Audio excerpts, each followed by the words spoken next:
যশোরের পুলেরহাটে চলছে 4 দিনব্যাপী তাফসিরুল কোরআন মাহফিল।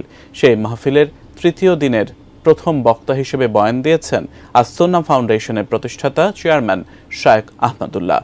এ সময় দেশের ইসলামী দলগুলোর উদ্দেশ্যে বিশেষ বার্তা দিয়েছেন তিনি। কি সেই বিশেষ বার্তা জানাচ্ছেন বিস্তারিত আরিফ হাসান। ইসলাম মানে অন্যরকম হৃদয় কাড়া আলো, ইসলাম মানে চেষ্টা করা হতে আরো ভালো। যশোর শহরের পুলেরহাটে রাতদিন সকিনা মেডিকেল কলেজ মাঠে আয়োজিত মাহফিলে এবার একসঙ্গে বয়ান করেছেন বাংলাদেশের জনপ্রিয় দুই ইসলামিক আলোচক ডক্টর মাওলানা মিজানুর রহমান আজহারি এবং আস-সুন্নাহ ফাউন্ডেশনের প্রতিষ্ঠাতা চেয়ারম্যান শায়েখ আহমদুল্লাহ। শুক্রবার রাতে আয়োজিত ওই মাহফিলে তৃতীয় দিনের প্রথম বক্তা হিসেবে বয়ান দেন শায়েখ আহমদুল্লাহ।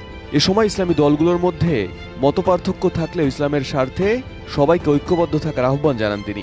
আল্লাহ রাব্বুল আলামিন সূরা হুজুরাতের 9 এবং 10 নম্বর আয়াতে ঈমানদারদের মধ্যে যদি কখনো মতভিন্নতা মতপার্থক্য যে এটা যদি মারামারিতে পরিণত হয়, ঈমানদারদের মধ্যে যদি কখনো দুই পক্ষ গন্ডগোল এবং ফাসাদের মধ্যে লিপ্ত হয়ে যাওয়ার মতো দৃশ্যের অবতারণা হয়, তাহলে আমরা যেন আমাদের মুসলমান ভাইদের ঘর পোড়ার মধ্যে আলু পোড়া দিতে না যাই। আমরা যেন আমাদের মুসলমান ভাইদের মধ্যকার বিভেদকে আরো বৃদ্ধি করতে সহায়তা না করি। আমরা যেন মীমাংসার পথ অবলম্বন করি। আমরা যেন তাদের মধ্যকার সম্পর্কের যে অবনতি হয়েছে সেটাকে দূর করবার চেষ্টা করি। কেসারেন শেকড় থেকে শিখরে। শায়েখ আহমদুল্লাহ বলেন, আমাদের সমাজে ভালো গুণের দুর্ভিক্ষ চলছে। বিশেষ করে বাংলাদেশে পশ্চিমা সংস্কৃতি বাস্তবায়ন করতে একটি গোষ্ঠী কাজ করছে। এ সময় তিনি কোরআনের আইন অনুযায়ী পশ্চিমা সংস্কৃতির ষড়যন্ত্রকে মোকাবেলা করার আহ্বান জানান। আমাদের শিশু থেকে নিয়ে কিশোর, যুবক থেকে নিয়ে মধ্যবয়স্ক সকল শ্রেণী মানুষের মধ্যে আজ আদব এবং শিষ্টাচারের ভয়াবহ অভাব আমরা দেখতে পাচ্ছি।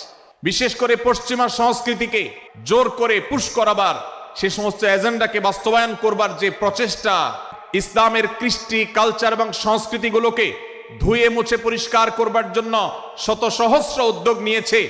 আমাদেরকে কোরআনের শিক্ষা ধারণ করে, কোরআনের শিক্ষাকে প্রচার করে, কোরআনের শিক্ষাকে প্রতিষ্ঠিত করে ব্যক্তির মধ্যে, ঘরে, পরিবারে, সমাজে, রাষ্ট্রে, সংবিধানে, আইনে, সংসদে, সর্বত্র কোরআনের শিক্ষাকে বাস্তবায়ন করে সেই সমস্ত বিন্দেশী অপসংস্কৃতি চাপিয়ে দেওয়ার ষড়যন্ত্রকে মোকাবেলা করতে হবে ইনশাআল্লাহ।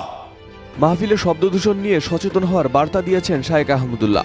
যত্রতত্র রাস্তায় হর্ন বাজানো এবং 31st নাইটের নামে আতশপটকাবাজি করে শব্দ দূষণ করায় ক্ষোভ প্রকাশ করেন তিনি। রাস্তায় যাবেন, প্রয়োজনে অপ্রয়োজনে গাড়ির হর্ন বাজাবে।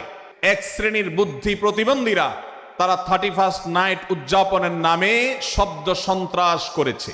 এ সময় শব্দ দূষণ থামাতে ভিনদেশী অপসংস্কৃতি আমদানি করা থেকে বিরত থাকার আহ্বান জানান তিনি। যেই কোনো নামে যদি শব্দ সন্ত্রাস সৃষ্টি করে বা অতিরিক্ত শব্দ দূষণ করে, শব্দ সৃষ্টি করে মানুষকে অতিষ্ঠ করার কারণ হয়, সেটা কোনো সভ্য সমাজের দৃশ্য হতে পারে না। এদিকে শায়েখ আহমদুল্লাহর বক্তব্যের পর বক্তব্য শুরু করেন ডক্টর মিজানুর রহমান আজহারি। বক্তব্যে ইসলামের আলোকে দেশ সাজানোর আহ্বান জানান তিনি। এ সময় তিনি বলেন, কোনো জঙ্গিবাদ ও সন্ত্রাস এদেশে সৃষ্টি হতে দেওয়া যাবে না। কোরআন থেকে প্রেসক্রিপশন না নিলে জীবন সুন্দর হবে না। কোরআন থেকে প্রেসক্রিপশন না নিলে সমাজ সুন্দর হবে না। কোরআনের প্রেসক্রিপশন না মানলে রাষ্ট্র সুন্দর হবে না। কোরআনের প্রেসক্রিপশন অ্যাপ্লাই না করলে শুধু দুর্নীতি দমন কমিশন দিয়ে দুর্নীতি বন্ধ করা যাবে না। এজন্য কোরআনের আইন আমরা চাই কি চাই না? প্রিয় ভাইয়েরা, হিউম্যান রিসোর্স ডেভেলপমেন্ট, মানব সম্পদের উন্নয়ন, আমাদের সরকার যেন এদিকে নজর দেয়। আমরা যেন এই ব্যাপারে যত্নবান হয়ে উঠি। যাকে আল্লাহ যে যোগ্যতা দিয়েছে, এই যোগ্যতা দিয়ে আমরা যেন ইসলামের জন্য, দেশের জন্য কাজ করি।